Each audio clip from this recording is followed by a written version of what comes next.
Wait, show it again. Good evening. My name is Gary LaMonda. Scoot back. Okay, right there. My name is Gary LaMonda, and my informational speech will be about the DA Form 4856, which is the Army Counseling Form. My references is FM 6-22 and Field Manual FM 22-100. Now, the Developmental Counseling Form is used for several different reasons. First, the initial counseling, which is when you first get a soldier, you outline your expectations of him or her, being in the right place of duty, right time, proper uniform, and all that would be listed here. When you get to a new post, you want to explain what establishments are off limits, such as or here at Fort Campbell, there's a place right outside post that's been suspected of selling drugs. So soldiers aren't allowed to go to that establishment. So that would be enlisted in this counseling. Also, you have the professional growth counseling, which is an assessment of their performance for the month, of the past month. And it's normally done at the end of the month. Then you have the event-oriented counseling, which talks about a specific incident. And it could be good or derogatory. For example, if they maxed the Army's physical fitness test, you could give them a counseling congratulating them on maxing the APFT and talk about the rewards with that, you know, 4-day pass or different things like that. On the derogatory side, if they were late for formation, if they were missing part of their uniform, improper uniform, different things like that. Now, the counseling form is in different parts. The first part is the administrative data. You outline the soldier that you're counseling, his rank or her rank, the date of the counseling, what unit you're in, and who's counseling them. And then the purpose of counseling would be, if it's their monthly counseling, you would list professional growth and counseling for the month of whatever month it is. And then key points of discussion. You're just going to outline what you're going to talk about for the month. You would list their name. The purpose of this counseling is to discuss your performance for this month, and then outline some key points. Their job description, you know, what they've done this month.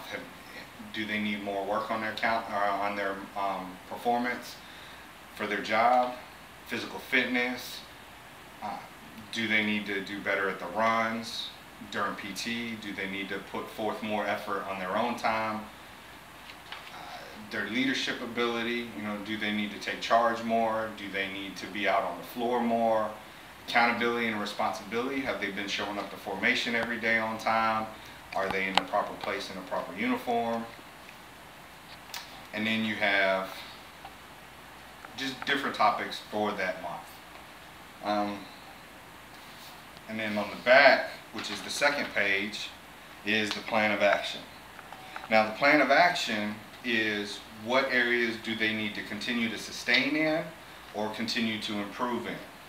For example, if during the monthly counseling you talked about their job performance and how they're always on the floor and they're doing good in their job, then, you know, on the plan of action you would list that they need to work on that or continue to be proficient in that. If they're PT, if they're starting to fall out of runs and they're unable to make those company runs, then in the plan of action, you could say something like, soldier needs to conduct PT on their own, and do additional PT to work on meeting the standard. On a derogatory counseling, if the soldier was late, then the plan of action is more of a corrective action. It's more like a punishment. So if with the Army, and according to FM 22-6, the punishment has to fit the crime. So if they're late for formation, you don't want them to be wearing all their gear, or it's got to fit the crime. So if they're late, then the punishment should be them coming in early, or they're going to work later. You want to take their time for something they did. If it was if they were speeding, then maybe give a class to the platoon on how to perform better and follow the street signs. And then also in that, you have to give a guideline. How long are you going to do it? This punishment's going to start on this day and end on this date, and it's got to be specific. It's got to be outlined what time he's going to do the corrective training and how long he's going to do it. And then a session closing. The soldier agrees or disagrees. Now, you agree.